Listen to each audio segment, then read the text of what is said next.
you have 1 o'clock, Deborah? Yeah, 1 o'clock on the dot. Okay, well, let's call this first initial meeting of the Community Services KPI Task Force to order at 1 o'clock. Welcome, everyone. And Deborah, could we have a roll call, please? Certainly. Byram? Present. Castile? Here. Fitzgerald? Here. Hildreth? Here. Selden? Here. Walker? Here. Ife is not here yet. Joyce? Is Ife's here. Ife's here. Hello. Oh, did I hear Ife? Yes, you did. Hello, Ife. Perfect. Great. Hi. Great. Oh, there's never a camera on. Okay, well, our first order of business is electing a vice chair. And our task force can elect its own vice chair. And I have asked Nancy Castile if she would serve as our vice chair, and I think she's willing to do so. Thank you, Nancy. So would one of our members please nominate her? I move that we nominate Nancy Castile as our vice chair for this committee. I will second that. Thank you, Janet and Adrian. I guess we need a roll call vote. Oh, sure. Byram? Why not? Yes. Castile? Yes. Fitzgerald? Yes. Hildreth? Yes. And Selden? Yes. Great, thank you. So do we have any speakers online? Do we have any speakers? So for the members forum, we have no in-person and no Zoom speakers. So that concludes the member forum. Okay, thank you, Deborah. So since this is the first meeting of the task force, I don't really have a chair's report. I'm very excited to work with everybody and take on this this role. And I think we're going to talk later about what people are expecting from our work. But at this time, I would just ask Dwight if he would tell us a little bit about Ife and Joyce, who are with us, the board fellows. Could you tell us a little bit about that program, Dwight? You bet, and then I'll let them say a few words about themselves. But let me say that Nancy Castile and I were fortunate to meet with Joyce and Ife at the beginning of October at UC Berkeley at this Haas School of Business kickoff for the Board Fellows program. We're very excited to work with them on the task force. The CSSL program, Center for Social Sector Leadership, I think I got that right, Joyce. Good. And Ife. Program at Haas is designed to provide MBA students with exposure to governance in the nonprofit sector. It is intended to provide a pathway for MBA graduates to get involved with leadership roles in the nonprofit world in the future. Ife and Joyce will be attending our meetings, and we look forward to assigning them a special project for completion before April of 2026 when the task force goes away. Ife and Joyce came to Rossmore a couple of weeks ago and received a tour by Kelsey and Ann Matola, thank you, Kelsey, of our amenities and associated community services. Please welcome Joyce and Ife, and maybe you guys could tell us a little bit about yourselves. We'll start with you, Joyce. Oh, okay, sure. So my name is Joyce. I'm a evening weekend MBA student. So I'm in my last year. So I actually graduate in May. I currently work full-time at the Veterans Administration as a program manager, but also as a clinical social work. And I look forward to working or learning about board governance, but also working alongside with Ife. And I'll let Welcome, Ife go. Joyce. Yeah. Thank you. Ife? Thank you so much, Joyce. Thank you, Dwight, and pleasure to meet everybody. I am Ife Ojo. It's a real pleasure to be here. My background is in health and benefits strategy in Africa, and I've spent over a decade leading teams across Africa, helping organizations rethink employee well-being and financial sustainability. I recently joined UC Berkeley, and I'm an MBA and PhD candidate, and I'm super excited to be a board fellow and to be discussing the recreational amenities and residents engagements. I'm super passionate about aligning data-driven insights with human-centered decision-making. So I'm really glad to be here to learn from you all and to also share my own contribution. Thank you so much. Thank you, guys. Welcome. Yeah. Great, welcome. It'll be great to see you on Zoom and hopefully maybe sometime coming in person. I'm Susan and I'm the chair, and I'm sure you'll get a chance to hear from all our other task force members too. So thanks for joining us today. We don't have any unfinished business, I don't think, at this point, since we're just starting. So let's go on to new business. Review of our task force charter. So we've shared that with all of the task force members, and it was approved by the board at our last board meeting on October 30th. So what I thought we could do now, just for a brief period of time, not to go on too long, but I'd like to hear from our task force members if you have any comments on the charter, or also really what you're hoping to achieve or learn from this process, just as a beginning. And I know it's going to shape during our work together, but just your initial thoughts on what you're hoping to see come out of this this task force. So I guess Adrian's looking at me. I'm sure he's had a few thoughts. You want to start, Adrian? Okay. All right, I'll start. I didn't realize I was going to be put on the spot. Sorry, I didn't. Hey. So, you know, certainly every place I've worked, you know, we've had this kind of measurement approach. The last place I worked, it really made a huge difference where we implemented some very strict and difficult KPIs, and it affected our entire organization for the better. I mean, we were able to deliver a level of service that no other company in Canada could do. And, you know, 99.99% availability of our service. That means less than 5 minutes a month where it was not available. And figuring out how to do that through this sort of mechanism really made me understand how important it can be and how meaningful it can be. And so while I don't anticipate us achieving that kind of a level here at Rossmore, I can understand where it could make a big difference, and I hope to be able to help with that a little bit. Good. Anybody else want to jump in? Nancy? I'm happy to, since I'm sitting at the right hand here. I'm, as a member of the Finance Committee, I guess it's going on 2 years now. It seems to me that there's much more information that we could use to help us evaluate our shared service model that we have here at Rossmore. And so myself, Adrian, Dan Ring, as members of the Finance Committee, we've been talking about this for a while, so I was really ready for this task force to be initiated. From my past experience in corporate life, we always use drivers of financial performance, drivers of service performance. And so I'm used to thinking of things that way, drivers as modeling. And I would like to say that I believe drivers and key performance indicators are two very different things. And I suspect that key performance indicators, I mean, as it implies, it's performance, is perhaps the next phase of where we need to be strategically at Rossmore. And it implies having a strategic plan and some goals, measurable goals. I think the first step, however, towards getting to that is having data, having information, just getting a start on evaluating the shared service model and the community services.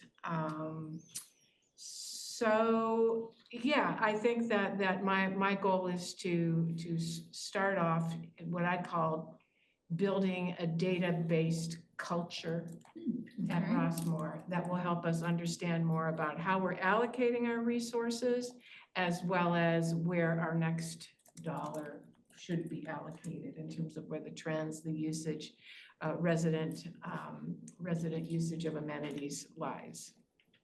Great, thank you. And Ellen, you're coming from the Chevron. Well, that's good. That's wonderful. But your committee that you're coming from, I'm sorry, I should know that. Advisory committee. Okay, golf committee, okay. All right. What have you been thinking? Well, first of all, I think Adrian and Nancy summed up quite well. But, you know, I wasn't sure whether these KPIs here are mostly focused on financial performance or procedures that we use in Rossmore. And so whatever it shakes out, you have to be able to, if you want to be a successful organization, you have to be able to measure and know where you're going. And those measurements have to be such that the people who are seeing them understand them and they know where they're being developed from. And then you can get, hopefully that'll get you buy-in, and then the staff will recognize them as being important. And it's just not as a top-down importance. Okay, thank you. Janet?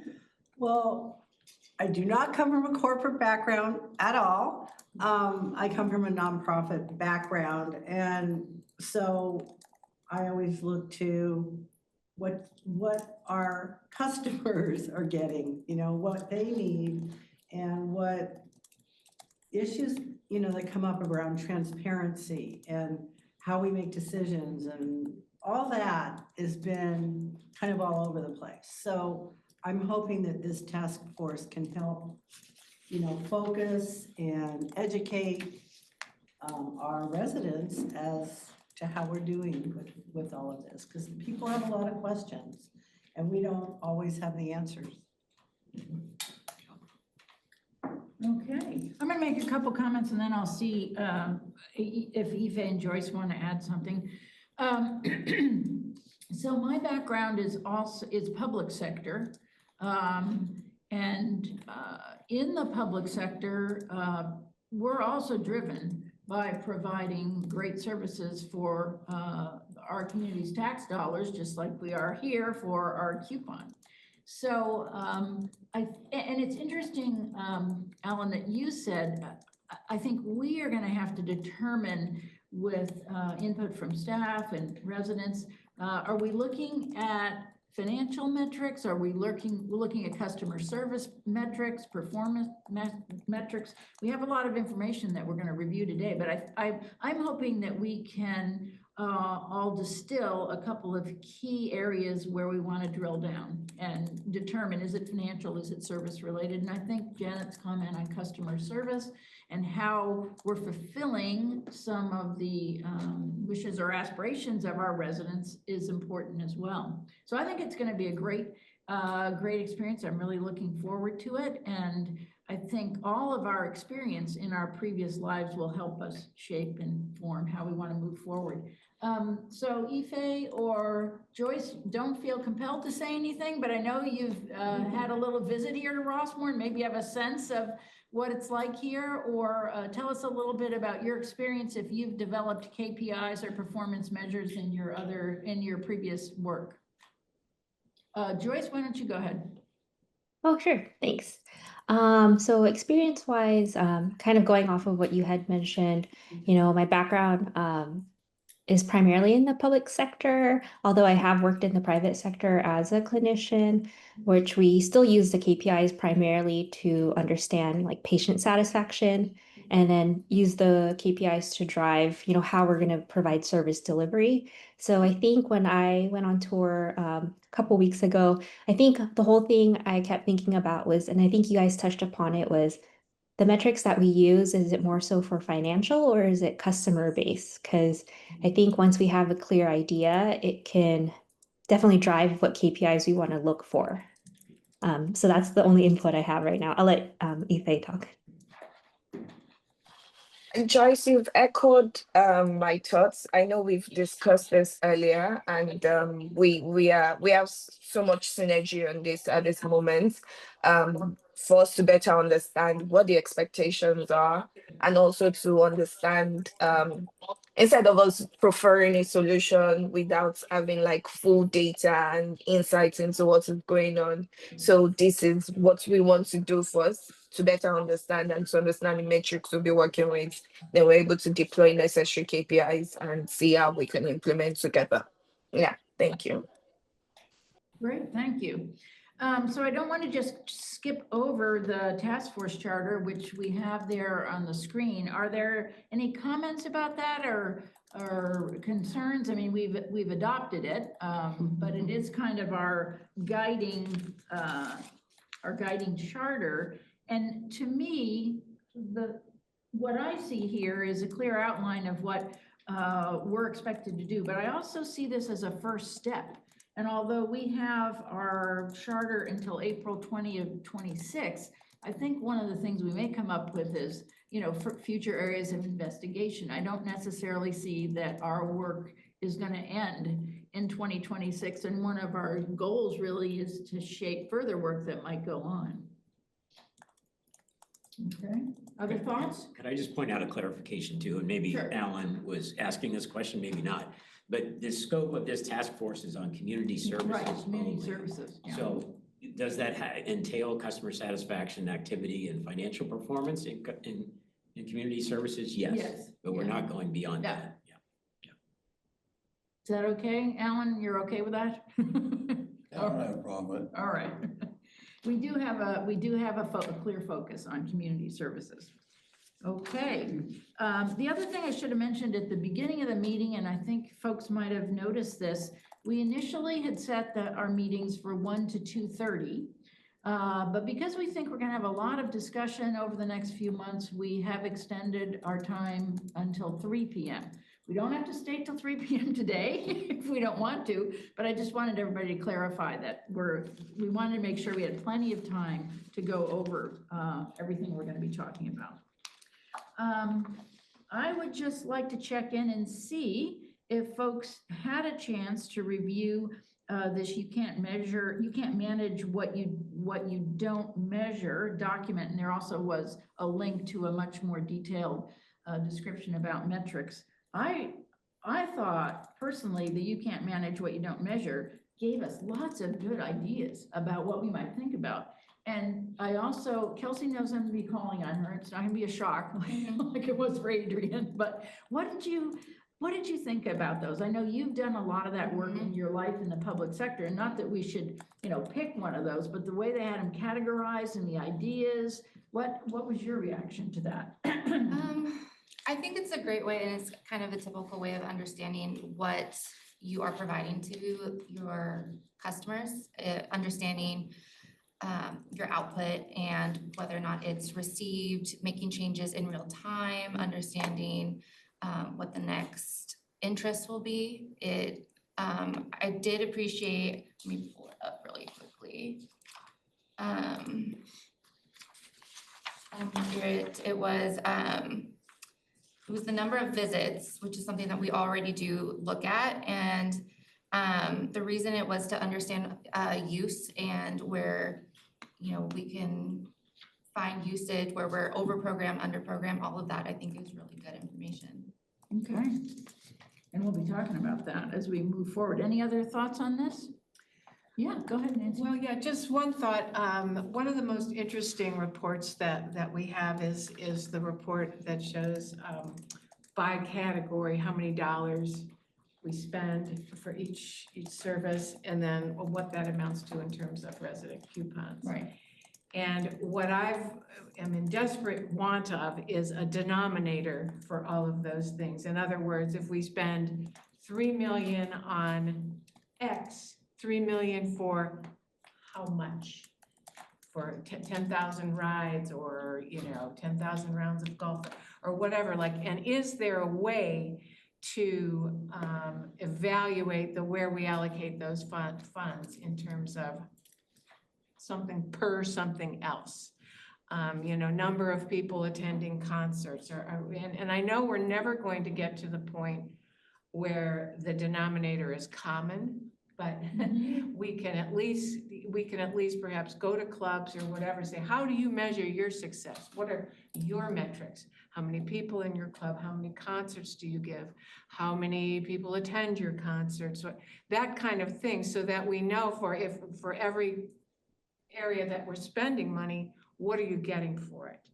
And even though in the long run, it might be, very different, because we're getting different data about different things, we can at least get a start for understanding whether the resources are equitably distributed. And again, like I said before, where the next dollar might go if you discover it perhaps isn't equitably distributed. Okay. Any other thoughts? Yes. Can I just add a thought? That I think one of the things we need to think about as we move through this process is management and staff and what they're looking for. Right. And what is valuable to them, what's valuable to the board, Mhm. like Nancy is saying, and allocating resources, but also what's valuable to community members. Yeah. And so just thinking about it from those three perspectives may, just, I don't want to say not warp, that's the wrong word. Maybe change our perspectives, yeah. No, I think, oh, go ahead, Alan. Yeah, I was thinking along the different lines. I wasn't thinking lines like what Nancy was talking about. Our club, we kind of know what we're doing and we're pretty happy, except when it comes to like room reservations and that process. So how's that Join process the work club. and how can we measure the success of that process? Because that affects all the clubs. Yep, that's a big one. And that's just one of them. And I'm sure there's others out there that we can look at, or I thought that's what we'd be looking at. Well, I think that's certainly one of the topics we might consider, What's the but, type of topic? yeah, the type of Mhm. topic, yeah, but go ahead. Adrian. Absolutely. I realize that room reservations is sort of a controversial and difficult topic. But I do feel ideally, we would come up with a list of types of KPIs Right. and list of services. Mhm. And we would say, okay, counting the number of people that use this, how many times do they deliver this service? How many people use that service? And for all of the different services we offer, which are quite a few, and I know I don't have a comprehensive list in my brain. And so we need to do that. And then we need to be able to use those different approaches to different KPI types to each one of those services.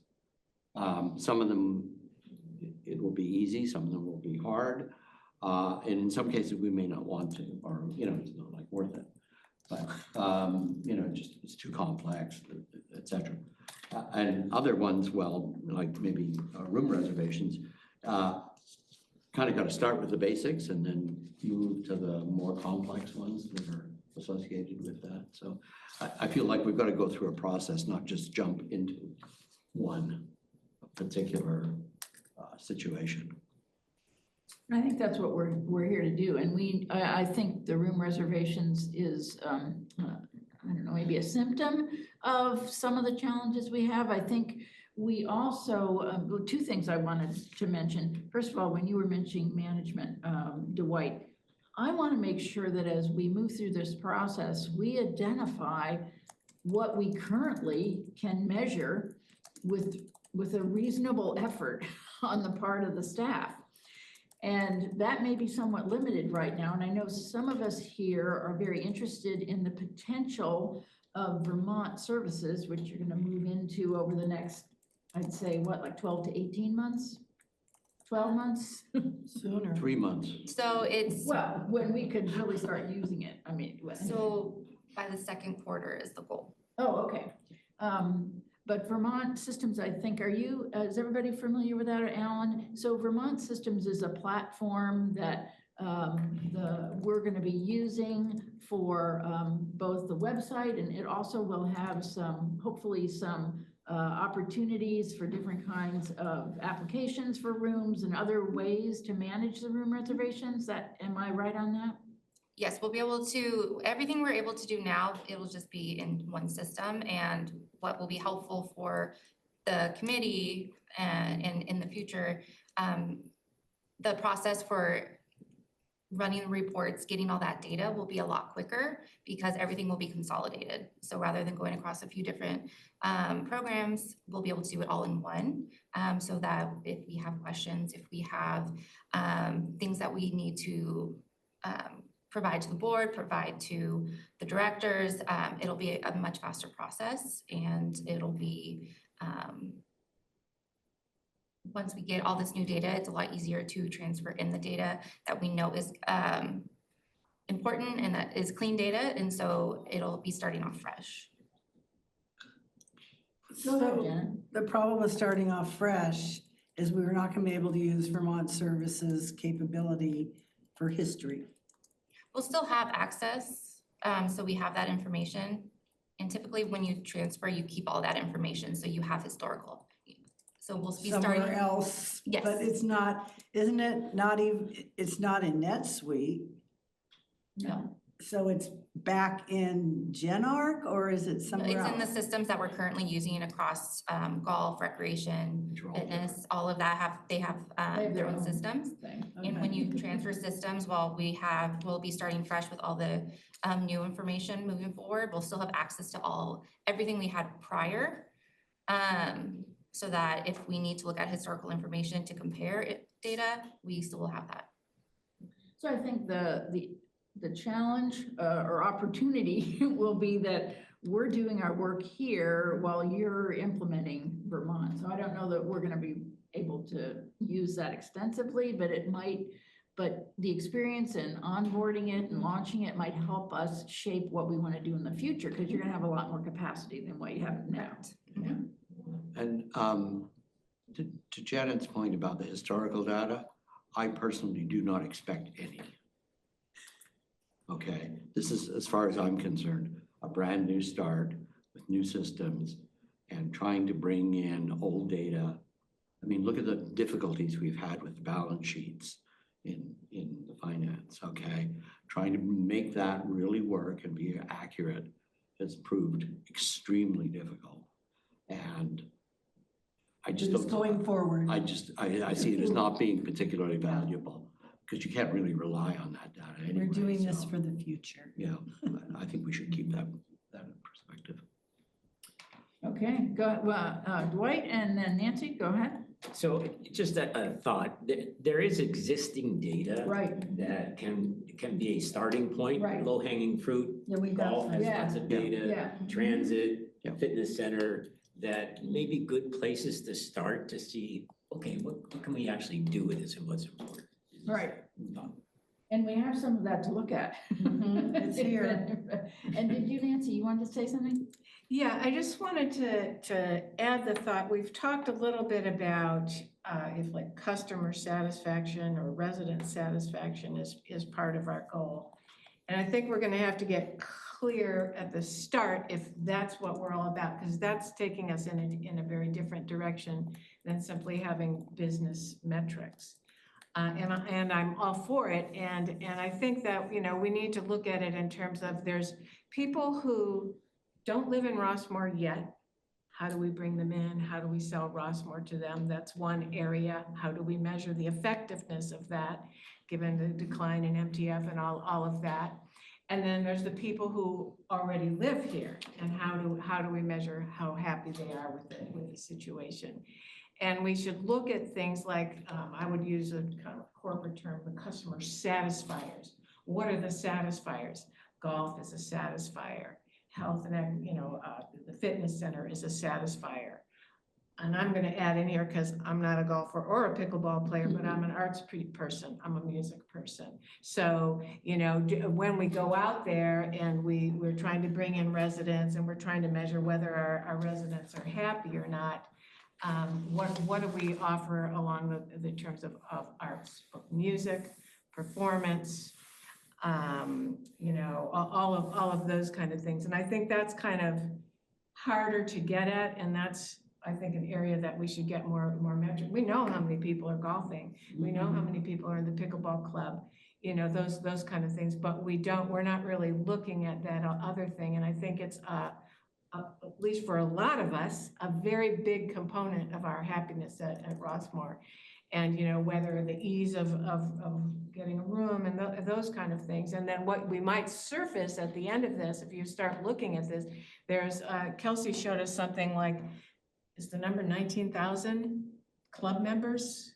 Yeah, that's in here. We can talk about it. Yeah, 19,000 clubs. So there's a lot of people. So clubs is a very, very important area of activity. And are we making it easier for our residents, even apart from being in a club, to achieve those kind of goals in arts and those kind of things?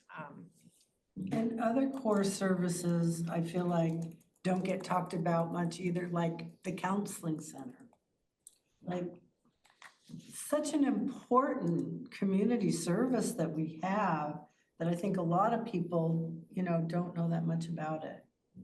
Or how often that is being used, I don't know, but, They have- besides sports, there's a lot of other things we could be We have some highlighting. information on that I'd like us to look at, particularly in some of the documents that Kelsey has provided. But before we go there, I just want to check with Jeff and Jeff, what? Knew you were gonna. I mean, I'm really interested, you and the rest of the management team and board members too who are here, but do you have some priorities that you'd like us to try to focus on or think would be valuable for our community? Well, I'm very interested in your discussion and to kind of see how you end up formulating this. I heard some discussion about corporate backgrounds and so forth. And I'm curious how that all is going to relate to the types of programs, services, and organizations that Rossmore consists of. And how do you determine the value of a program, amenity, or service based on KPIs? Or how are we going to develop those various metrics so that you can say, one service, where does that next dollar go? Well, if you're comparing some of our services, certainly there are some that you're not going to get the bang for the buck compared to the other. But does that diminish the value of one or the other? How do you address those? But ultimately, what are we going to utilize some of these metrics and so forth that we're developing? Is it background information? Is it good to know? Or are we setting standards? Or are we, for each area, kind of setting what the standard level of service is that we measure, we budget to, and we can measure if we're achieving that? So there's a lot of ways this can go. So at this point, I'm interested in your conversation and how it could possibly apply to Rossmore. Go ahead, Adrian. You raise a good point there, and it just made me think a little bit about what I talked about with my corporate experience. The reason we went to that, the service level agreement, essentially KPI, was because of our customer. Our customers came to us and said, we need this. And so then from there, we took that and said, okay, how do we implement that? How do we measure it? How do we know if we've done it? And then how do we actually implement it? It's very difficult, all the way down the chain. But I mean, so it started with the customer. It started with understanding what the customer wants. And so I think with each of our services, you should start with a list of them and you could say, okay, what does the person who is using this want? What's important to them about using that? That is really challenging in Rossmore. Well, I understand. And for a reason, because of the shared cost model. So as you're thinking of that, the user of the fitness center has a really different expectation and desire for what is important, priority, what should be expended, compared to somebody that never touches foot in there, but yet they pay the same amount on a monthly basis. Yeah. So how do you set those levels of service that apply not only to the user, but to everybody that's paying for it? Yeah, Although that's kind of a key. Although what I'm sort of getting at was understanding first what that person wants, forgetting the constraints on them, right?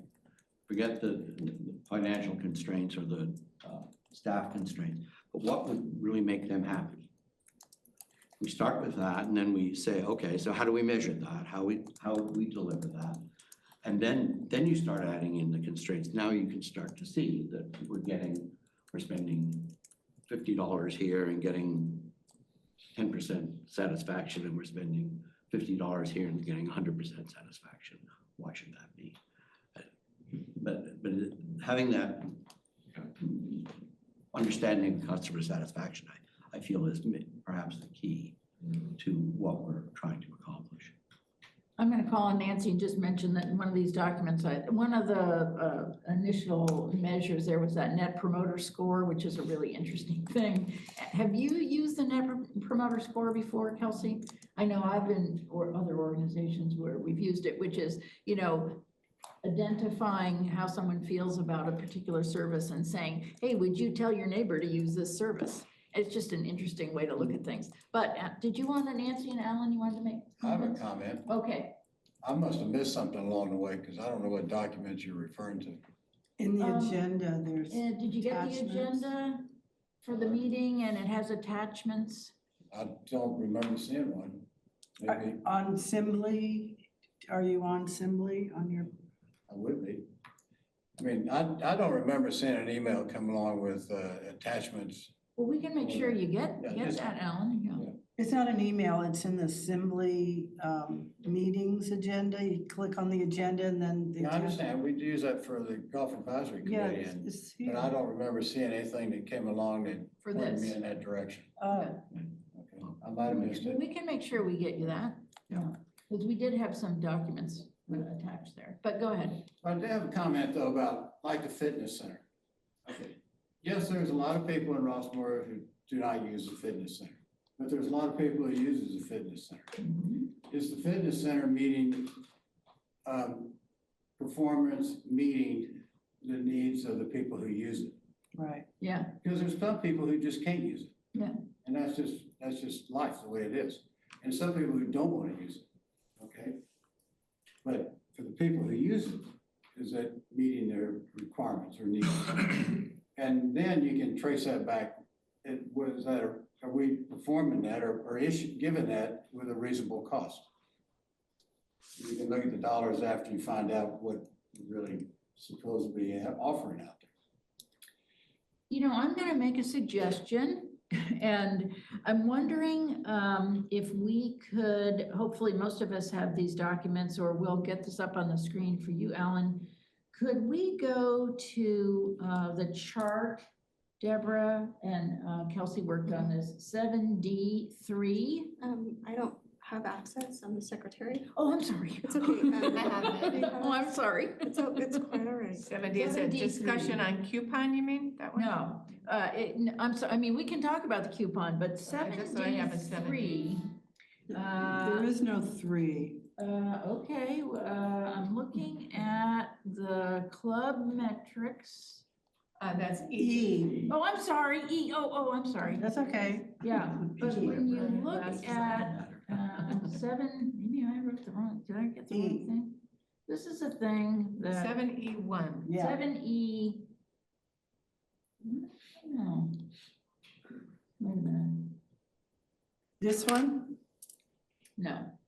Oh, it's not what she's talking about, okay. So it's 7, on my online agenda, it's 7D3. Okay, she's looking under 7D. Yeah, I'm which looking is the under coupon item metrics and the third 7D. page with Yeah, the I'm net sorry, I value. should have made it Yes, clear what I'm okay. looking at. But on the agenda, it would be The coupon. you're the looking at discussion on coupon. Okay. And the third sheet there. And the reason, can you bring the third one up? Yeah. The one that has the highlighting on it, Kelsey? Yes. And the reason why I thought it would be good to just look at this to kind of shape our discussion is what we have here are the services, or the budget lines, if you will, that are identified as community services. So this is our world, and it's a wide world, but this is what we've been charged to focus on. And we also do here have the cost for 2025 and 2026. And it has been ordered in the most expensive to the least expensive in terms of the coupon. And that's not the priority for us necessarily, but I think these are the kinds of services we want to consider. And do we want to, I mean, I don't think we should consider them all. It's interesting that Adrian was kind of thinking, do we want to have like a framework that we measure against all of these? Do we want to pick a few that we do a deep dive into? But to me, this is our our world that we're gonna be working with. No, Nancy, you look like, no, Nancy. Yeah. No. So just a couple things. I wanted to respond first to what Jeff's remarks. I think that as we start surfacing the data or applying the denominator to all the numerators here, we have to do so with a lot of sensitivity. And so I think that that's an important part of what we do.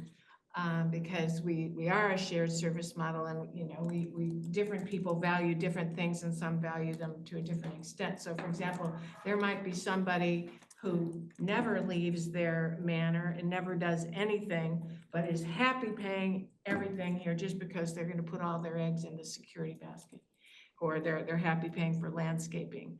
And so you have this kind of like sensitivities, or, a certain amount of the population, as they get older, they can't drive anymore. And so we offer the transportation service, and maybe it's a little expensive and only a few people use it, but that doesn't mean it's not important. So there's an incredible sensitivity that we have to maintain as we start to surface the data. The other thing is, as a lifelong financial analyst and manager of finance, we got to let the data speak. We can't go into this with preconceived notions about, it's like, just start to get it out there, start to look at the metrics, start to look at what it says, and the data will always tell you what the answer is. That's my belief after years of spreadsheets. The other comment I want to make, I think we're going to get ourselves confused if we are measuring if we're saying that the reason for this task force is customer satisfaction. That's a whole different thing than getting business metrics and looking at the cost of our services. Now, I'm not saying I'm against it, but that's a whole nother thing. How we measure the customer satisfaction, and is that really the purpose of this task force, to look at these numbers and to derive customer satisfaction out of it? Well, my focus on customer satisfaction was more understanding what it is the customer wants. And then saying, okay, are we delivering something that looks like that? And how do we measure that we're doing something that looks like that? And so golf, it's like, okay, what the customer really wants is a hole-in-one. Let's face it. but we can't deliver that. But no, we're delivering a good round of golf, right? And we can measure the number of rounds. So that's sort of a measure. It's a bit of a proxy, but unless you understand what the goal is, and have some sort of a statement of that, I think it's harder to understand what the key performance indicator. Just one quick thing, and then I'm going to call on Dwight. I just want to refer to the charter that says we should be developing, evaluating, and recommending KPIs that will measure the effectiveness and impact of RWC's community services, programs, and amenities. So to me, that maybe customer service is not the right term, but we're trying to measure the effectiveness of these community services that we're delivering. So, but Dwight, you had a comment. So I'll go back to the video, which I don't know if everybody had a chance Yeah, to the see. video, that. yeah. Very good. Yeah. Because quite honestly, I think our task force is misnamed. KPIs are not where we're at. We're not, this point in time. yeah. In fact, we're not even at the metrics level Yeah. at this point in time. Yeah. We're in a situation of trying to define clean data that we can use to then say, what metrics should we take out of that data? Which metrics are actionable and value to the board, management, and members of the community. Then you can start developing KPIs, and then you can even take it that step forward with customer satisfaction. But we're in the basement on this. We haven't gotten to the first floor yet. In my opinion. I want to echo that, because we did on our agenda here, and some of us received a little video that was a quick, like 6 minutes. It was great, but to me, it was clear, and I think in a way where you're at, Nancy, is we're just trying to define metrics that we want to track, and the KPIs really are related to what do those metrics show, and we're not quite there yet. I don't know if we can get there through this process, but this is a starting point of what are we able to measure? And then how can we utilize that even to help making informed decisions for planning, let alone customer satisfaction. So that is that mean challenging. going through the ones here in Yes. this yellow list, right? Yeah. There's 11 of them there, Yeah, okay, which is a manageable number. And would it mean going through each one of these and saying, okay, what can we measure about this? I think that's a good starting point. Is that what And- you were referring to in effect? You can start wherever you want. The only thing I would add is that this sheet does not capture clubs. And No. that's No, the it's next discussion. yeah, we can have that discussion about clubs, but, It's both. yeah. Okay, all right, so. But I think this, but, you know, not to interrupt you, Adrian, but I think we can look at the whole layer of the clubs, and we have a lot of information on them, but we are named the Community Services Task Force, even if we call ourselves metrics in the long run, but I wanted to make sure that we understood what in the Rossmore world is defined as community services, because it's not everything that's going on. And I mean, we could look at each one, or we could decide to pick some of them. I mean, in my mind, recreation in general, as well as custodial, relates to a lot of club activities. And I'm not singling that out, but I think we have to think of the community services and maybe how they interact with clubs. But I wanted to make sure that we brought this to everybody's attention, because I think it's a good way to look at what our universe is. And I'm not sure that we can pick everyone, maybe we can. And then maybe some of them are not necessarily worth our time, and that's the iterating we have to go through. What do we want to focus on? But we can also certainly talk about all that information we have on the clubs. Well, I mean, I think we should look at it all. It's $289 a month that our residents pay. And you're right, some of them might be like, well, I don't have anything to say about that. You know, I don't know, Rossmore channel, how many people view it. But you know, just to start and kind of, because we use this is also where it's piggybacking to the activity of the finance committee. We use this in the budget process. Sure. We use this to evaluate. And so I'd like to get to a point where next budget season, something comes of all this. You have And a denominator. yeah, we've got the denominator. At least we know we're paying, where's my favorite one, the transportation. We're paying, 1.1 million for 13,000 rides or whatever. That's there, and we can make better decisions off of it. But so, just to restate my point, I would like to attack the whole thing, not to say, oh, we're just gonna look at whatever, one little thing, the fitness center. That I don't think is. Well, I think we can try to attack the whole thing. I'm not Yeah. saying we can't.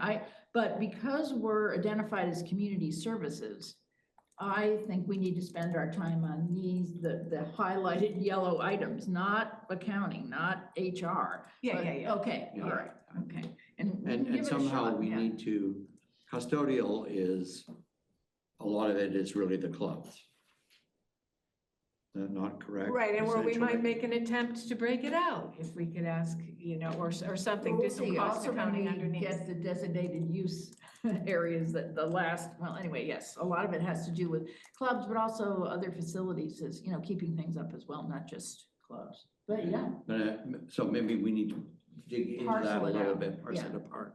And, I don't know what else is on here. Recreation isn't really club. I mean, yeah, that's where- all, well, a lot of that is clubs, but it's also excursions and all the, yeah. Well, that's- I'm asking that question. Is it, what is recreation? So recreation. Kind of big.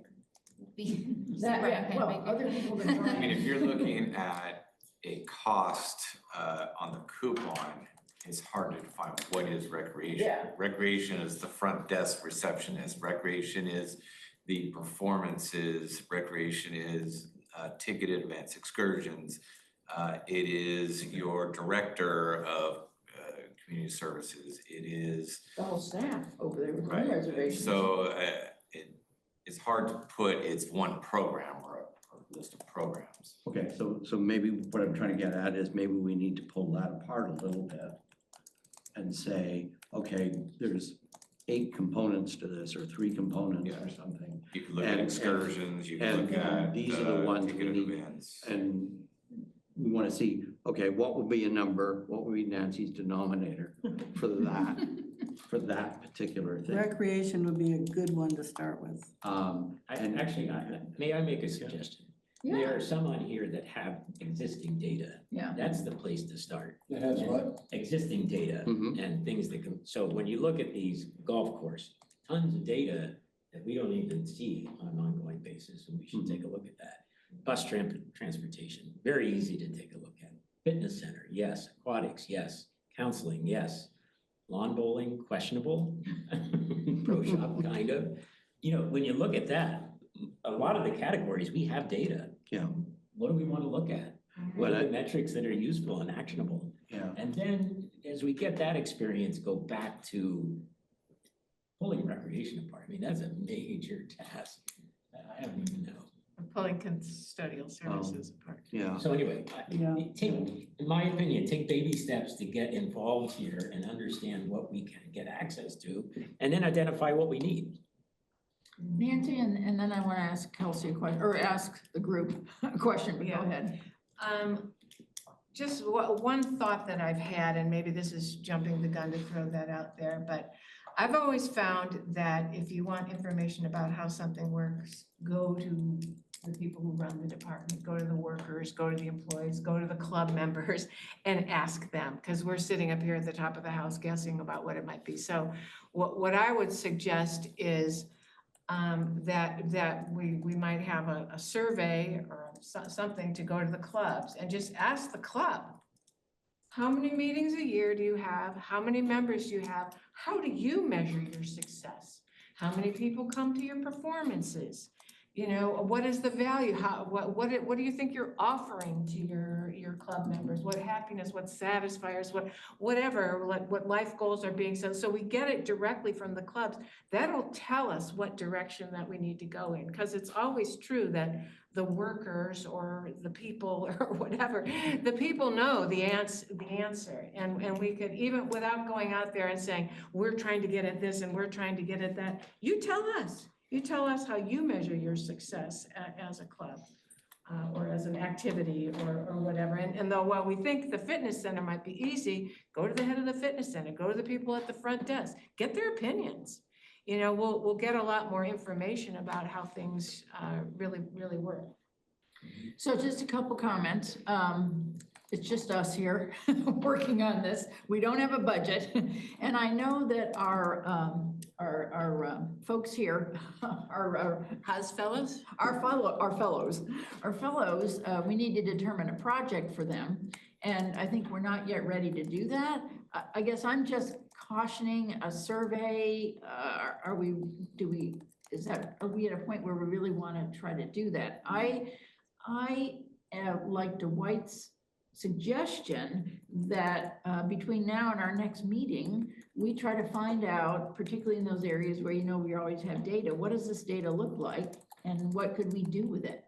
You know, I don't know. I think that would be a good approach, and I don't know how difficult or what kind of imposition on staff that would be, because I'm sure this data is all over the place. Maybe I'm wrong. What do you think, Kelsey?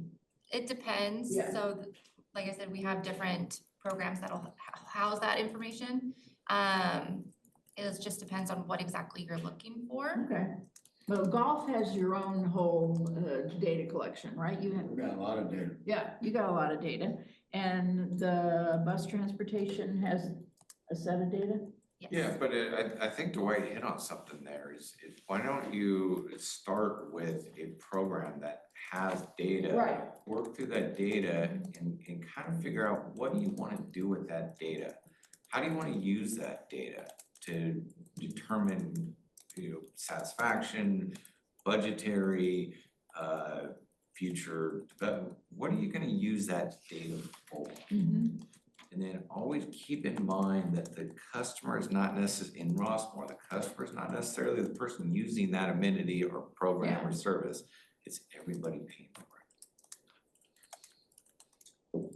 I would like to make sure that we have a full understanding of what KPI means. Yeah, I think we're having that discussion. I'm not Keep so sure repeating. we're in a common. You know, and when we get you the information that you weren't able to get, Alan, there's this great little video, a YouTube video that you can listen to that talks about that really KPIs are indicators, metrics that are helping us reach a goal. So just take any subject, I don't care about it, which one it is, but let's say bus transportation. Mhm. Okay. So we look at that. Are we doing it the best we can? And we have metrics along the way. Is there anything we can improve on? And then you look at the final dollars, and it's up to management to decide, well, you know, this is a great thing, or this is something we need to revisit in what we're doing. We're not meeting some needs, and we're spending a lot of money. If you go from the dollars backwards, I think we're on the wrong track. I'll give you an example. We had a situation where our customers, they wanted us to measure uptime. Okay, so Tell us what uptime is, I'm sorry. this is in the world of the network. Yeah, oh, uptime on your network, okay, got it. Just with a trail, anything Yeah. with a trail. Okay, Okay, so our customers out there, so we went back and we created, and we can tell them that we're up 99.9% of the time. Okay, so you go talk to the customer. Customer says, that's not true. I go to log on my computer and I can't get in. Well, the data back at the data center says we're up. But there's a box out here that's not up. So we're missing our metrics. Our metrics aren't measuring everything that it should have been measured. mm-hmm, To me, that's where we need to be looking into these things in that area. And then we come at the end and find out, wow, we spent a lot of money and there's only 3 people using this. Yeah, and that's the customer satisfaction aspect that I was getting at. Is it delivering what you expect? Right. So let's take transportation and kind of work that down from the top. If we look at transportation and we say right now we're on an annual basis delivering About 40,000. 40,000 one-way trips per year. We know that it operates Monday through Friday and that we operate from 7:40 7:20 a.m. to 6 p.m. 6 p.m. And we know that the average wait time is to get a ride is an hour. We know that the average ride time per mile is X. And for all of that, we know that we have 1,300, how many users? Oh, we have about 1,200. About in a year. 1,200 out of the 10,000 individual users on the system. Is that your baseline?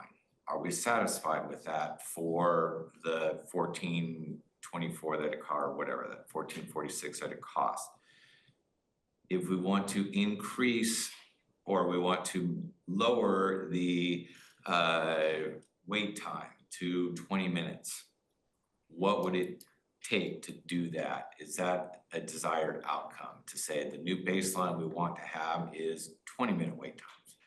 The new wait time or the new ride time we want is 10 minutes. What would it take to change that metrics? If we want to increase our number of people on the bus or utilizing the system within the 10,000 residents, what would it take to convince them to use the bus? Those types of things. So, I mean, if you want to break down a department and the cost and the satisfaction and everything else, you kind of look at all of those variables, then you decide, well, to lower it to 10 minutes, it's going to cost an additional X because we have to bring in more people, we have to get more buses, whatever it is. Or do we want to lower the cost because, it really should be 2 hours or because we're only serving 1,300 people, what would that do? I think you want to have data that you can kind of analyze in those kinds of ways, whether it's transportation, whether it's golf, whether it's this art studio, whatever it is. But I feel that's putting the cart before the horse. The question is, how many people want 10-minute service? If we gave 10 minutes, forget how much it cost. If we were able to deliver 10-minute service, would 5,000 people use it on a regular basis? We don't know that. We don't understand that at all. If we were to drop it to 2 hours, would that mean that 1,300 dropped to 1,600? Or would it still stay at 1,300? Again, we don't know. And so in trying to build that model, it's like, yeah, you can build the model and say how much it's going to cost to deliver a 30-minute service or a 2-hour service, but you don't know what demand is. And somehow or the other, what we're trying to, I feel in that case, we're trying to figure out what would be demand, and then let's see what's the optimum point. I think the key here, and Yeah. we're getting. Yeah, we're getting. We're getting to 2028 here. Because where we need to start Okay. is, what do we have now? And as Jeff said, we have data on the bus transportation. What is it?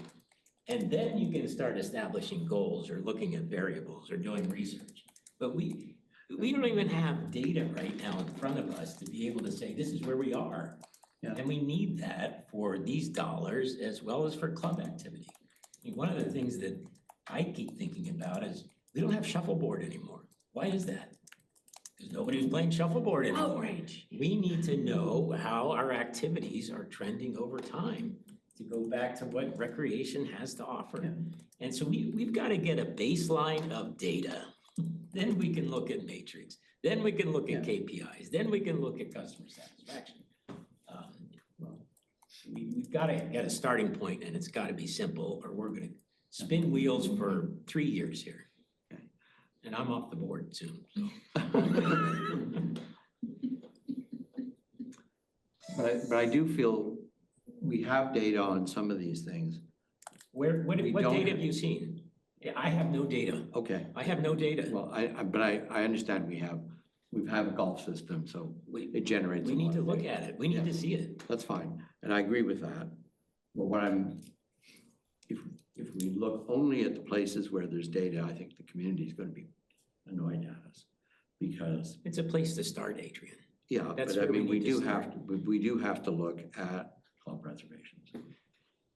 That has to be something that comes out of this group's work that says, even if they don't have the data, then they need to collect that data. Absolutely. And I didn't want to dismiss your idea, Nancy, about a survey of what the clubs are doing and that kind of thing. And it's interesting when you say that, Adrian, because I think one of the challenges we have when we don't have much data on this is, you know, if a new club forms, how can they even get a room to meet? If they can't, they have challenges with that. Now, I mean, I'm not speaking from data, I'm speaking from discussions.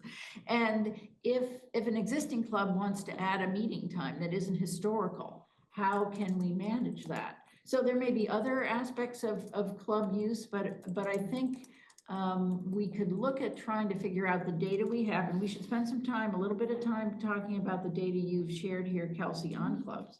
And what kinds of things would we want to determine about that might help move us forward or get more information about how we could service our clubs in a potentially a more effective manner. So I understand your concern about Yeah, that. whether it's a survey or just a Yeah. conversation Yeah. or however, but my suggestion was really that the clubs know how they measure their success.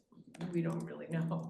And It would be they should- interesting to find out though, Do because do I we really care? don't know. Do we care how? I was gonna ask this. Yeah. Clubs are going, if the club's not satisfying their memberships, they're going out of business. You know, we're a membership-based club, a couples club. And if Oh, we don't okay. provide activities that satisfy our members' needs, they'll go elsewhere. So I don't know why this group is even worried about our club. You know, the only thing we have is when we go to room reservations, we don't know the process. And I'm not so sure it's a clean process, because to me, that would be something we look at. And then you find out that it's not so clean, or you fix it, or whatever. But still, the clubs, they'll go, if I don't get satisfaction out of the couples club, I'll join another club. Maybe Okay. we can move on to club data. Yeah, let's. Because I think there's some Yeah, important. club data, discussion. and I'll have Nancy say one more thing. Yeah, so for me, I don't really look, that's not exactly my concern. My concern is I pay every month, I pay $16 for a golf course that I don't use. I pay $14 for bus transportation that I don't use.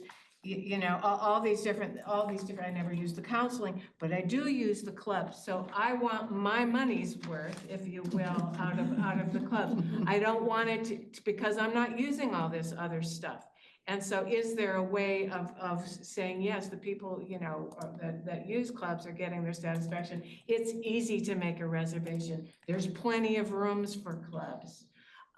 You don't have to pay $25 every time you use a room. So some way of setting those up against each other so that maybe we need to build another clubhouse or have more parking. I don't know what the answer is, but I'm not trying to measure club satisfaction. That you're right. That is their business, but I'm trying to stack up clubs and its importance in Rossmore to the health of our community and well-being and the people we bring in and all of that.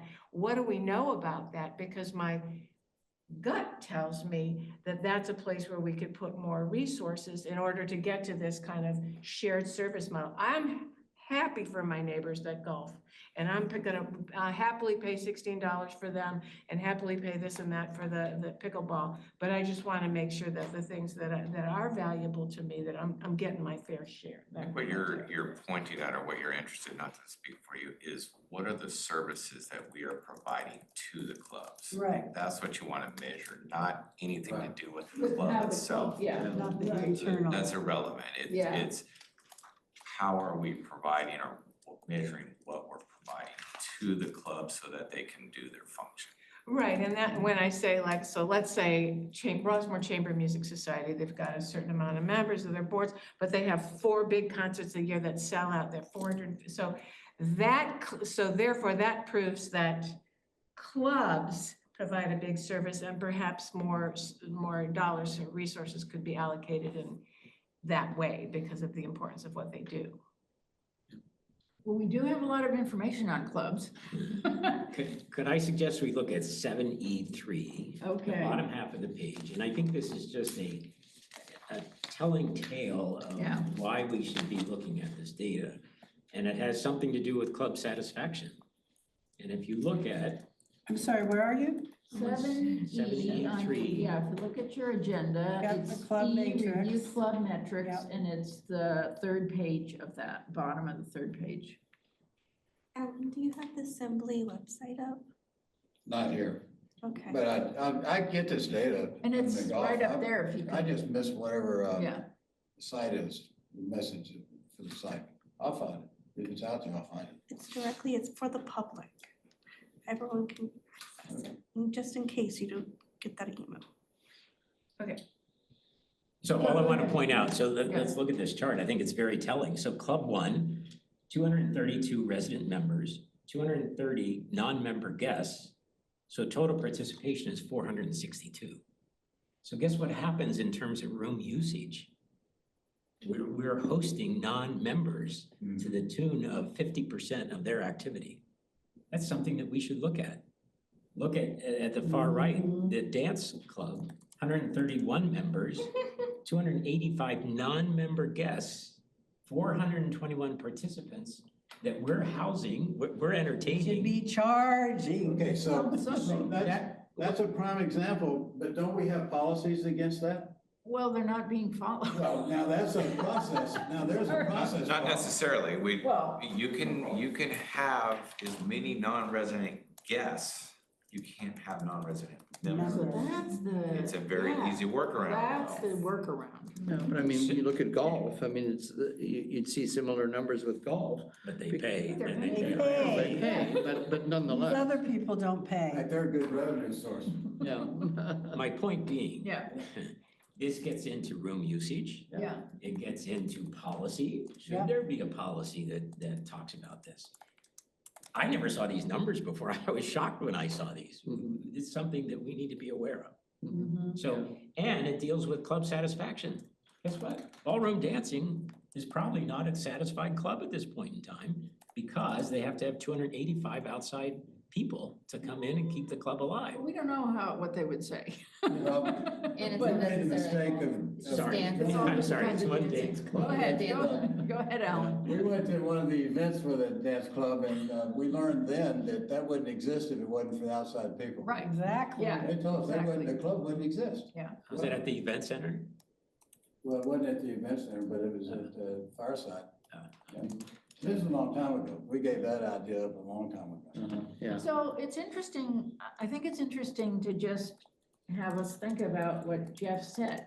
He said, are we concerned about the services that Rossmore is providing to clubs?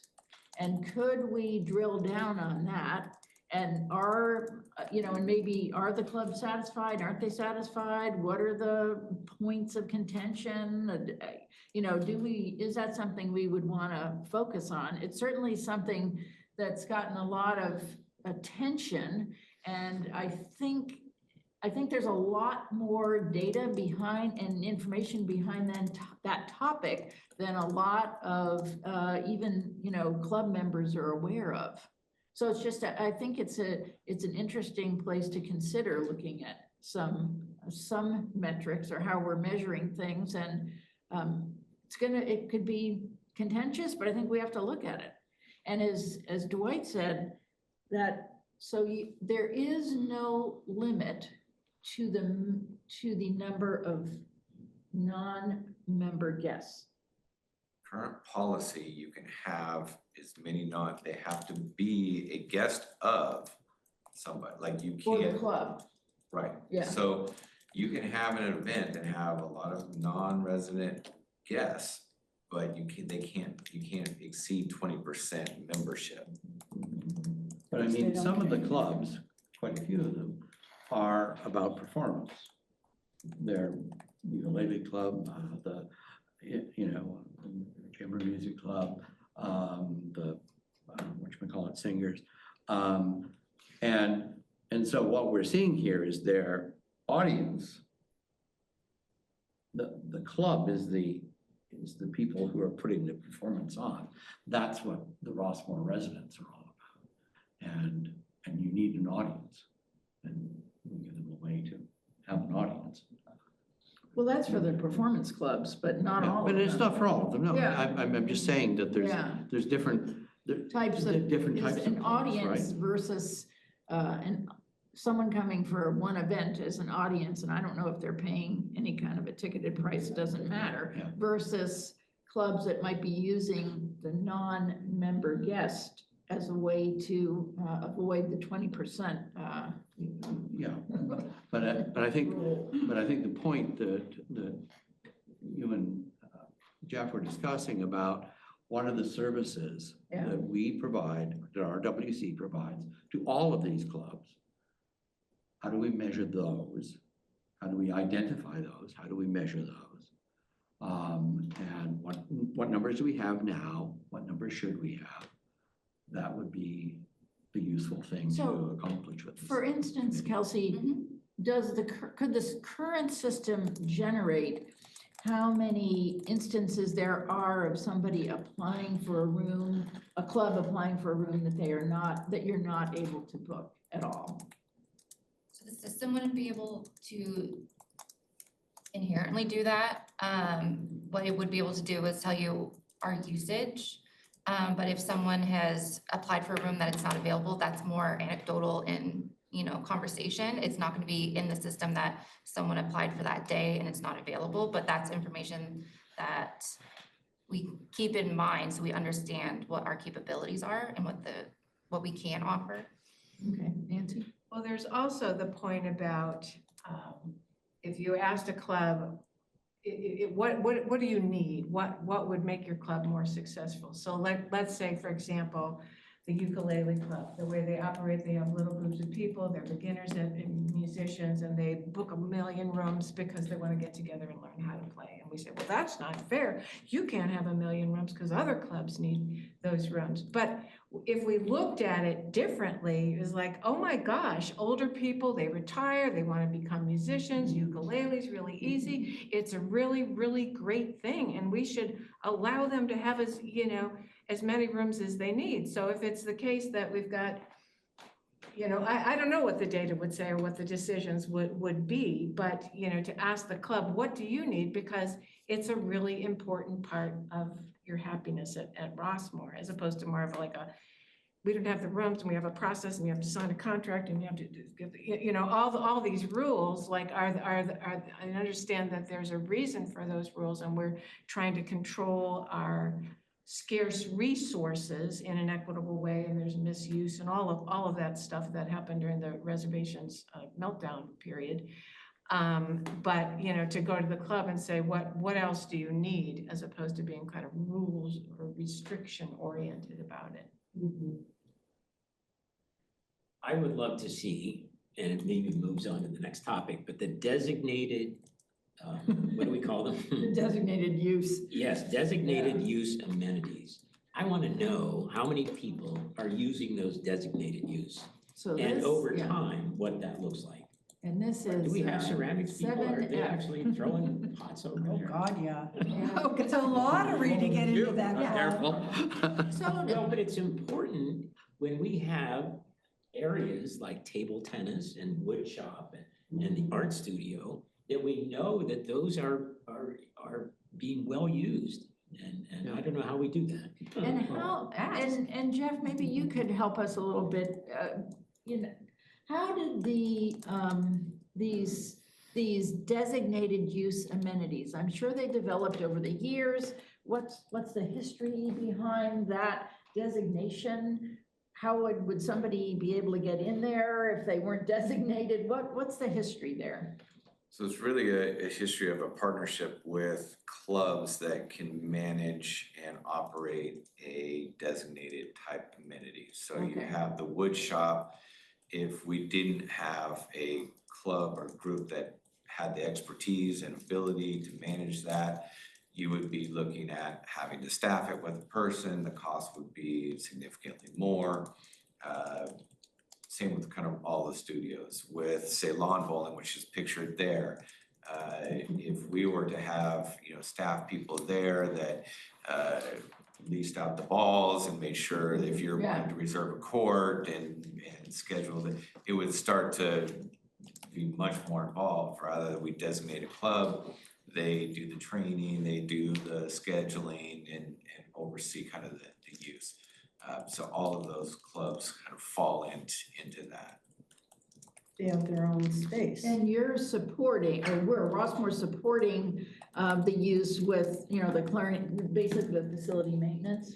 It varies by amenities. Yeah. So if it is, say, the ceramic studio, we provide the space, pay for the utilities, we dump the trash and do some basic cleaning. If you're talking about lawn bowling, that's are a lot more involved, and it's actually in the coupon. If you talk about the computer room, it's a room and we pay for utilities, right? So it varies significantly by. And Dwight, you're interested in how many people are really using these things? Or I think a useful metric is to see a trend line of, and I guess in the art studio, the only data we have is the number of art club members. I don't know how many people actually use the studio, do they because we don't follow them in and out. Yeah, we don't have check-in mechanisms or a fob or something like that. We ask the club for their membership data. Some do, like tennis over the years has done a sign-in sheet, so we can actually see how many members played over a specific time. But in general, that information is pretty shaky.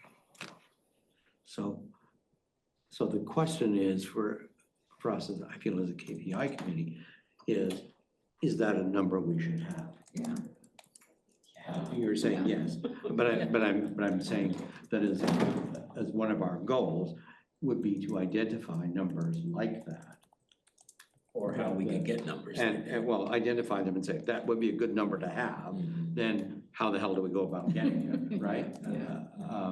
Which is a separate issue. But what numbers do we want?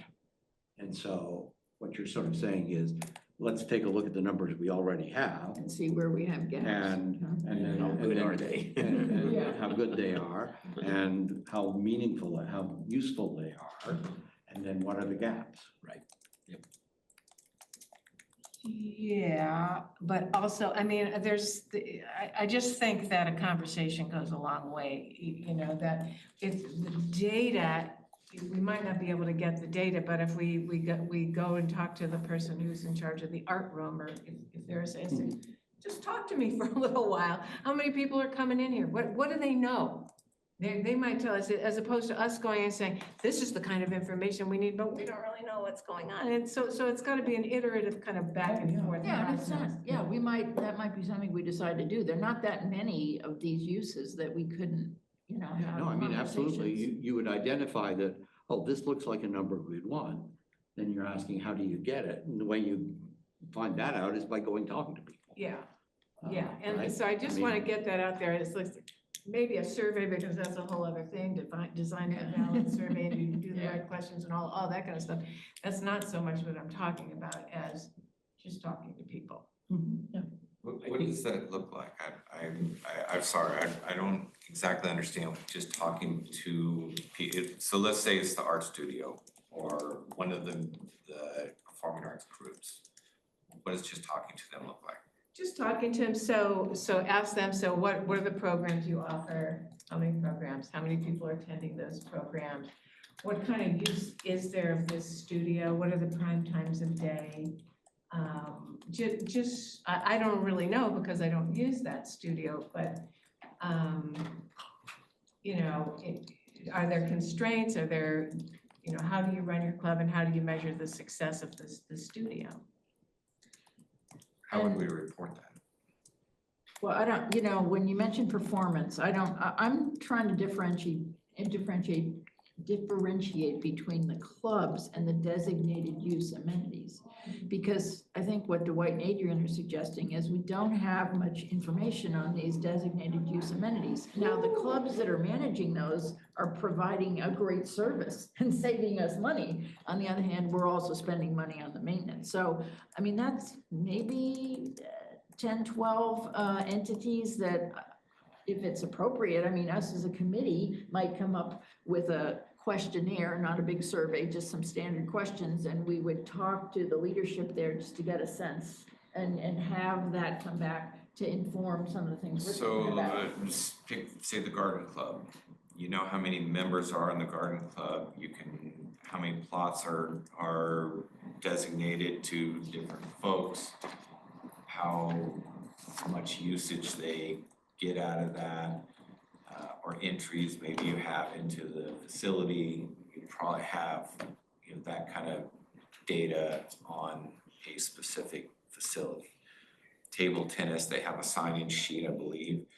So you could say how many club members, how many non-club members are using it on a weekly basis. We also have to think about sustainability of providing metrics. And maybe at the outset, it's a good idea to go around and interview, but you know, what we have to think about is on a monthly or quarterly basis, how do we sustain that information that we think is valuable? Because not everything is going to be valuable.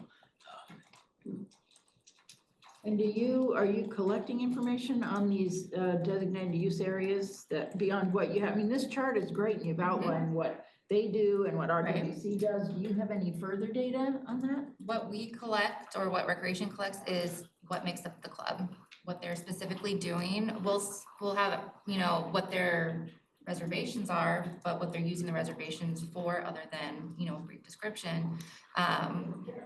That's all we'll know. What they're doing specifically in their amenity, we wouldn't know that. So we don't specifically know how many lawn bowling games took place last month. But is that something that we would like to know? I'm getting the sense that maybe it's an area where we would be, is it a sense that it's too much to ask or not appropriate for us Well, to I mean, if you're ask? looking at trend lines of usage for Yeah. something, you have to have kind of that baseline of usage data. And it may be in terms of these designated use, maybe it's the only club membership at this point in time that we can rely on. And or like maybe supplement that, like you go to the head of the ceramics club and say, of your membership of 400, how many people do you think use the studio on a regular basis? That would be anecdotal, but something like that to qualify the metric. And would they, well, anyway, I think we have to think about how useful that is and what that would message when we start asking those questions. But I think at this point, Right. I think at this point, we're in an exploratory Yeah, mode. right, yeah, right, And so it's like, oh, that looks like it would be a good number yeah, to know about. Yeah. Okay. Number one, is it possible to measure that? Well, if it's not possible to measure, then it doesn't matter whether it would be a good number or not, right? If it is possible, well, what mechanism could we use so that we would collect it on a regular basis? Maybe the new system has something that would enable us to do that. Maybe not. So, I mean, but we've got to explore those things, figure out what's possible, not just sit here and arbitrarily right. say. And also a lot of the So be it. clubs, like there's downtime, like there's not a class in there, there's not designated things, like Mhm. the art class. I can't go to art class, but I know there's times when there's no one in there. I can go in there and paint whenever I want. Mhm. Same with ceramics, same with a lot of them. They're not keeping track of all that. And they're not locked, What? they're not locked, any of the studios? No, they keep them open all night till 10 o'clock or something. To your point about what are they gonna think if we go out and ask them, they're gonna be suspicious. I think that's a good point, that there has to be a PR aspect of this, how we ask the question, what we're getting at, and more we're trying to find out more information about clubs, what your usage is, what services you provide to our residents, how you measure your success as a club. That's not threatening, those kind of the questions. And again, I think that something will come of those conversations, but that we have to approach it sensitively. So Susan, maybe at this point, we're 2.5 Yeah, we're or getting, an hour and a half yes, in. we're getting to our As you ending think point here. about- Yeah, think about where we want to go, yeah, What are and we're not gonna answer this today. yeah, right, What are the deliverables we want to have by April? yeah. And so we can throw out a lot of topics here, and then it's a matter of who's gonna do it, when's it gonna be done, Yeah. what's it look like when it's done, and how valuable is it? And so I want you to think about that. Well, what I've heard us saying here, to try to summarize, is we're gonna, for the stuff that we do have data on, we're going to try to get it and to put it on paper. Yeah, but let's just stop there. Yeah. I mean, I don't have a good understanding, and maybe other people who have served on the board longer do, of the kind of data we have about the community services. That's, I'm telling you, I'm focused on this highlighted stuff. So I think it would be useful for us for our next meeting to understand the kind of data you have on that. Is that gonna be a big lift to do that, or will you have, I mean, I don't mean, Just in general, what each program. Yeah, the and kind of what we data already that- collect. yeah, Yeah, what, yeah. and examples of the data that you Okay. actually have available. I mean, this is a lot, there are a lot of things, there are a number of things here, so it might, but if you could go to each group and say, I don't know what data the counseling center collects, and I'm sure a lot of that is private, but just so we understand, well, what are they collecting? Number of people, number of Yeah. instances. They have some significant data on like They how many do. referrals, Yeah. how many meetings, how many Yeah. group sessions. Yeah. We can And I don't put think that we together. don't necessarily, yeah, and depending on the service or if it's private or whatever, I think we want to get a sense of what data is out there. Okay. Because maybe the data that we already have, we could use effectively, and we also may, after that, we also may see, well, here's some areas where we really want to do a deeper dive and get some more data. And I think that, I mean, if we could have that as an outcome, at least, and review that at the December meeting, we'll get started on how we want to move forward. Because I just want to say that I really appreciate the depth of conversation we're having. This is not an easy topic. It is not. And we also want to create a deliverable that's valuable for the board, for management, and for the community. And that's very separate audiences. So we want to try to identify a couple of things where we really can help make a difference. Are you also asking for designated use amenity data that we have? I think we should see what you have. That's what I thought. That was my second point. Yeah, so If one you- is, It's club membership, Yeah. basically. Yeah, it's gonna be. And we can do the club membership, yeah.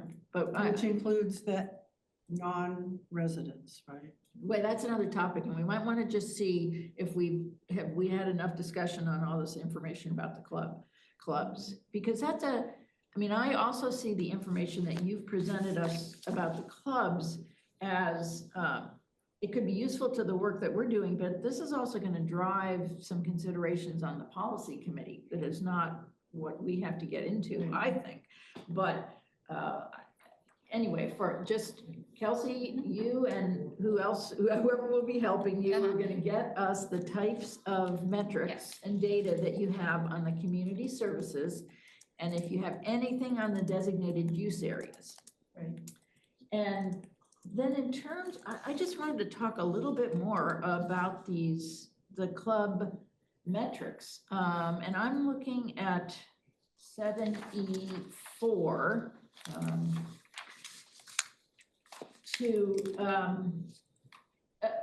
I guess the one thing I would say, and we have this kind of in the hopper, clubs that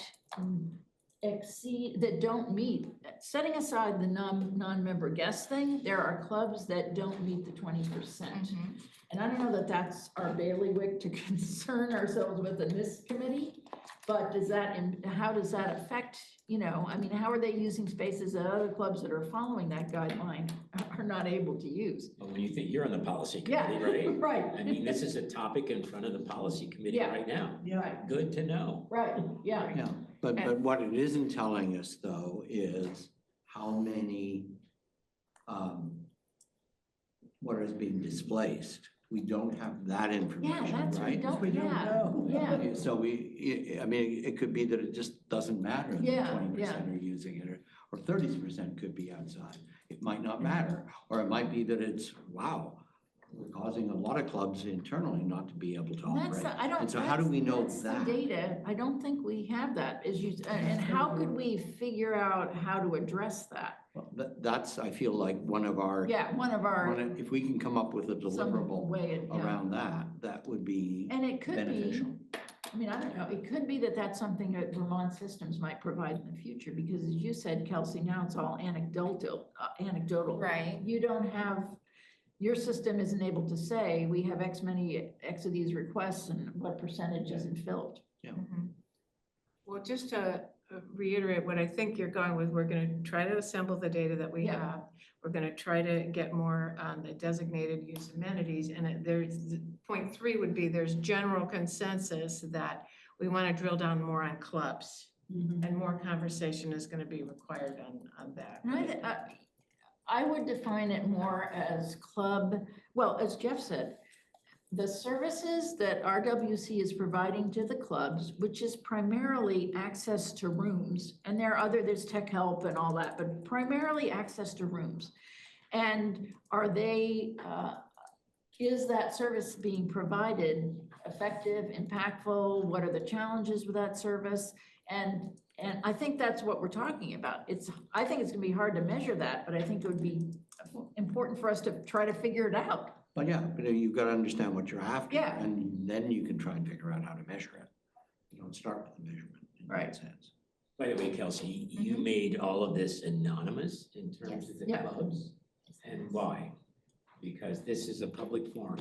We are in open session, and this is open information. I don't understand why we're being. Just more so to keep the focus on them in general. So it was club metrics overall, so we wanted to focus on the different interests of the clubs, how they're made up with their resident and their non-residents.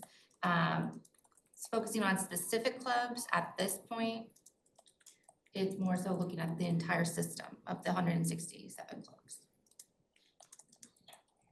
Good answer. I think that's a very good That doesn't answer. satisfy me. I think it's a very good answer. I don't, Politically we're appropriate. looking at the data and trying to figure out what the data shows us. I guess when it comes to designated use space, that doesn't apply. We're gonna be anonymous with the table tennis club? No, we're not Well, we gonna know do that. I mean, yeah, the designation, that's a different story. Yeah. You know, It's also like 20% of a big number and 20% of a small number, it Right. makes a difference. My orchestra, right, it's like it's 24 people and 4 people come from outside and like if we had another one, then we would, what should we do? We're going above our 20%, there's just one more person, you know, but versus a really big club, it may be precluding other clubs from using an amenity or whatever. So it's kind of a little arbitrary. well, we Well, can get into but, that. yeah, but I don't feel that that should be our concern here. Right, yeah, yeah. What we should be concerned about is, does a number like that affect our ability to deliver? To deliver services, not so much Services that which club it residents is. Yeah, want. yeah. And then the policy committee can say, oh, look, Yeah. we've got data that shows it impacts it. Mhm. Then the policy committee can decide, oh, we should cut it back or Right. increase it or do whatever they want to do. But our job here is to focus in on the number And how it impacts and how it services. impacts Yeah. other things. And so how do we measure that? That's, I feel like this is a measurement Yeah. committee. That's our job, is to figure out ways to measure stuff, not to actually know what to do with that stuff. All right. Kelsey, is it, Something. Well, no, but if finance would do something with that. Go ahead, Dwight. Dwight has one more question on this. is the information readily available of room days used by each club? By how many reservations each club has? Yeah, we should. be able to Yeah, do you that. could do. We do I'd have love that. to know that. You could do that. I wouldn't ask it for all of these, but I'd ask it for all of the pink ones. Tell us which the pink ones are. So the Oh, the far pink right ones. column is Yeah, all the ones who are over 20% yeah. of non-members. And how many room days are they using? What do you call them, reservations? Room use. How many rentals do 20% And I know it makes a difference which room, but it's just room days. And they It'd pay be different interesting to amounts. see if the rooms are free or not free. Right, well, that's a big. Yeah, I mean, because that's really the Yeah. key is, I mean, the I key mean, is how are you gonna how drive many, revenue from how all many this? rooms do we have? Yeah, And how often are they used? How many janitorial, custodial help do we have? And how much are they used? And could we, and then ultimately, if you had the right numbers in those, Yeah. you could say, oh, we can increase the number of room usage by spending 10% more on custodial. yeah. It's worth doing. Or, geez, we're spending an Maybe it awful isn't. lot on custodial and not really getting something for it. We can cut it back and, we'll lose some room. But so what? But if you don't know those numbers, then you can't make these decisions. And I think that's what we should be focused on, is And trying to figure out what those numbers are so Yeah. other people can make the decision. And as Dwight mentioned with the policy committee, we are gonna be looking at this issue of Yeah. the clubs that have less than 20%, and how are we gonna handle that? You're gonna boot them out, you're gonna have them pay more money, whatever. But I mean, as I said, anecdotally, I've had people tell me, I'll pay more money. And I'm just looking for revenue like we all are. But that's not the only thing we're doing here. We're really, I think we've had great discussion today. It is freewheeling. It's a topic that we're gonna have to make sure we spend time when we get together, focusing on deliverables and focusing on the information that we need. And I think we've had a really good start today. I hope everybody feels that. And I wanna thank Jeff, of course, and Deborah and Kelsey. This is gonna fall on your shoulders a lot. So you have to check in with us and say, "Hi, we can do this, we can't do that," or just tell us what's out there. Okay. Because it'll be good for us to know would be really hard for you to find or you can't find, because it's gonna help us understand what we can do. Any other closing comments? And Joyce, isn't it wonderful to see sausage being made? Or not made. Or not made. So Oh, she's frozen. Go ahead, Adrian. I think is frozen. Oh, No, Oh, yeah. So, we have to create, part of our obligation is to define a project for, yeah, but I Joyce don't and think, Eva? we don't have to do it like today. okay, They need to finish it by April, but I would hope like by January, maybe we could have focused on a project. okay. So I think we have to start thinking about that. Which means at our next meeting, we should Yeah, pretty much get it together, well, because hopefully we Christmas. can. I Yeah, mean, because and- it's well, and they December. were, I mean, I know they need to have it completed for our last meeting in April, if not before. And two other quick things that I wanted to mention. And Jeff, if you could tell us where to check, are some of our sister communities taking approaches to any of these kind of metrics? Is it worth looking at that? So I'll tell you that Laguna Woods did a pretty significant study on it. They used us as a comparison model. Got the Oh, numbers yeah. wrong. Yeah. And I would argue that their whole study for this room only is complete garbage. Because why? They got the numbers wrong. I've looked at it. You didn't write that down, Sam. Don't say that. And as you're discovering here today in your discussion, it is really difficult to kind of determine what the different value things are that you're measuring it, and how are you measuring them? How are you actually comparing? What they compared us, it didn't match our model. So they were making themselves look good at Okay, well, something else that we talked a little bit about, and sometimes our task forces have outside speakers or experts. So I was gonna be checking with the city of Walnut Creek to see if they had a recreation services director or somebody like that who could just come and tell us, what do we as a city, I mean, we're like a small city, what do we collect? And how do we look at it and what do we do? Now, apparently their recreation services director is a new person, but I talked to our liaison, Cindy Silva, and she suggested I check in with the city manager and see if we could have someone come and share, what the city's doing, because I'm sure they're doing a lot of evaluation on all they have their farms and all they're doing with recreation. They have extensive recreation program there, so we'll try to do that. I'll try to do that. Okay, anything else for the good of the order here? So there was, some people in the community are very concerned about this whole issue. The KPI issue. Yeah. They're very, and would like to participate at some level. Now I realize we can do, the member forum, but that's just inappropriate. I mean, you can't really talk about this in 2 minutes. And I personally would like to enable the community to make suggestions, at least, to talk about what's important to them. And, it won't be a survey. It's not going to be that we can say, oh yeah, that's the overall community. It would be certain people who have particular concerns. But I feel like if we made it an opportunity where we said, we're going to talk about this service or that service, and if you have ideas about KPIs, if you have ideas about what would make sense for you, send us a written document that outlines what you're talking about, and we will consider it. Like in Rossmore News or something like that, just send a request. Reach out. RWC board, Hmm? to RWC board at rossmore.com. Yes, but that maybe it'd be a document I can work with you Okay. on sort of setting the parameters for it. But the idea being that